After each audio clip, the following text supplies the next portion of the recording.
बिस्मिल्लाहिर्रहमानिर्रहीम। Islamic library में आप सबको खुश आमदीद कहती हूँ। वीडियो देखने के लिए मेरे चैनल को सब्सक्राइब कर लें और बेल आइकॉन को क्लिक कर दें ताकि मेरी आने वाली वीडियोस का नोटिफिकेशन आपको वक्त पर मिलता रहे। हज़रत हूद अलैहिस्सलाम ने अपनी कौम को अल्लाह की इबादत करने का हुक्म दिया, उसके अहकाम की तामील करने और उससे मग़फ़िरत तलब करने की तरगीब दिलाई और ईमान ना लाने की सूरत में दुनिया और आखिरत में सज़ा की वईद बयान फरमाई। तो कौम के काफिर सरदारों ने कहा, बिलाशुबा तुम हमें अहमक नजर आते हो। हजरत हूद अलैहिस्सलाम की कौम ने ना सिर्फ आपकी नबूवत का इनकार किया बल्कि यौम आखिरत को भी महज झूठ तस्वर करते थे। हजरत हूद अलैहिस्सलाम की कौम क़यामत को अकल के खिलाफ समझती थी और जिस्म की मिट्टी को हड्डियों की सूरत में तब्दील हो जाने के बाद दोबारा जिंदा हो जाने को तस्लीम नहीं करती थी। वो कहते थे, ज़िंदगी तो यही हमारी दुनिया की ज़िंदगी है और इसी में हम मरते और जीते हैं और फिर नहीं उठाए जाएंगे। यानी बाज़ लोग मर जाते हैं और दूसरे पैदा हो जाते हैं, मरने वाले ज़िंदा नहीं हो सकते। और बाज़ जाहिल ज़िंदीकों का यही अकीदा है। और वो कहते थे कि मरने वाले 36,000 साल बाद दोबारा इसी दुनिया में आ जाते हैं। ये सारी बातें झूठ, कुफ्र, जहालत और गुमराही पर मुश्तमिल थीं। हज़रत हूद अलैहिस्सलाम ने कौम को इल्म रब्बानी की रोशनी में हदायत फरमाई, जबकि वो अपनी बात पर डटे रहे कि हम दोबारा जिंदा नहीं किए जाएंगे।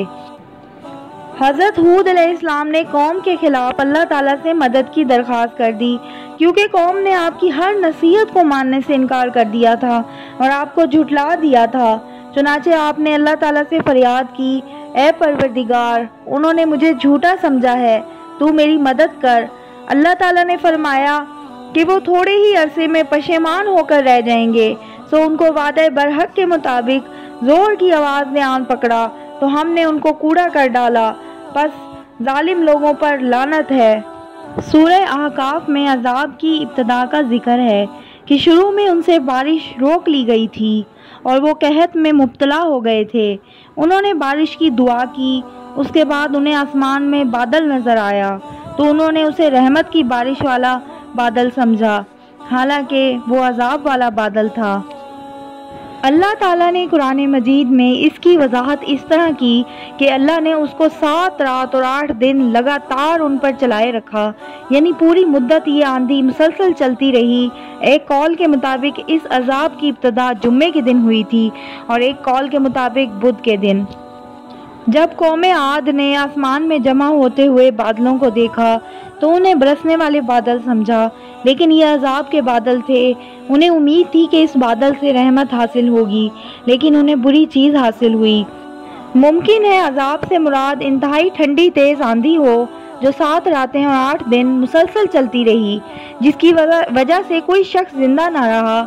ये हवा पहाड़ों के गारों में भी दाखिल हो जाती थी और लोगों को उनसे निकाल लाती थी और फिर हलाक कर देती थी और उनके मजबूत मकानों और पुख्ता महलात को मसमार कर देती थी।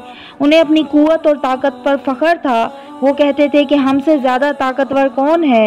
अल्लाह ने उन पर वो हवा मुसल्लत कर दी जो उनसे ज़्यादा ताकतवर थी। अल्लाह ताला ने हज़रत हूद अलैहिस्सलाम की मुनकिर कौम को जड़ से उखाड़ फेंका और उन्हें बाद वालों के लिए निशाने इबरत बना दिया। कौम आद का जिक्र सूरह तौबा, सूरह इब्राहीम, सूरह फुरकान, सूरह अनकबूत, सूरह स्वाद और सूरह क्याफ में भी वारिद है। तूफान नूह के बाद सबसे पहले जिस कौम ने बुत परस्ती शुरू की वो कौम आद थी।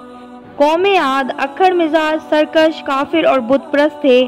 चुनाचे अल्लाह ताला ने उनमें से एक शख्स को रसूल बनाकर उनमें भेजा, जिसने उन्हें अल्लाह की तरफ, उसकी तौहीद और उसकी इबादत की तरफ बुलाया। उन्होंने उसकी तकज़ीब, मुखालफत और गुस्ताखी की तो अल्लाह ताला ने उन्हें अपने शदीद सज़ा की लपेट में ले लिया। तो ये थी मेरी आज की वीडियो। अगर आपको मेरी वीडियो अच्छी लगी है तो प्लीज़ लाइक कर दें, सब्सक्राइब कर दें और शेयर कर दें। अल्लाह हाफिज़।